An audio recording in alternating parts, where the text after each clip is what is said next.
বসুন্ধরা থেকে ফয়সাল আহমেদ ফাহিম, সাদুদ্দিন, সোহেল রানা জুনিয়র তারা ইনশাল্লাহ আজকে সাইন করে গেছেন এবং মোহামেডানের সাথে চুক্তিবদ্ধ হয়েছেন। দেশের ঘরোয়া ফুটবলের দলবদলে চমক দেখিয়েছে Mohammedan sporting club.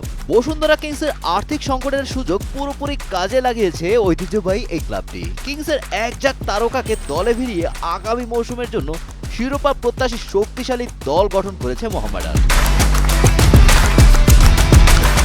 Bashundhara Kings থেকে মোহামেডানে যোগ দেওয়া তারকাদের মধ্যে রয়েছে জাতীয় দলের নির্ভরযোগ্য defender Saaduddin, forward Faisal Ahmed Fahim, midfielder Sohel Rana junior, winger Mahbubur Rahman Sufil এবং ফরওয়ার্ড শাহরিয়ার ইমন। টানা কয়েক মৌসুম লিগ চ্যাম্পিয়ন হওয়া কিংসের এই খেলোয়াড়দের দলে পাওয়ায় মোহামেডানের শক্তি ও জয়ের মানসিকতা বহুগুণ বৃদ্ধি পেয়েছে।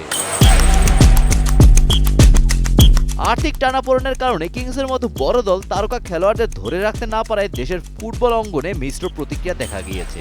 এদিকে মোহামেডান বিদেশি কোটার খেলোয়াড় খুঁজতে উজবেকিস্তানে স্কাউট করারও সিদ্ধান্ত নিয়েছে।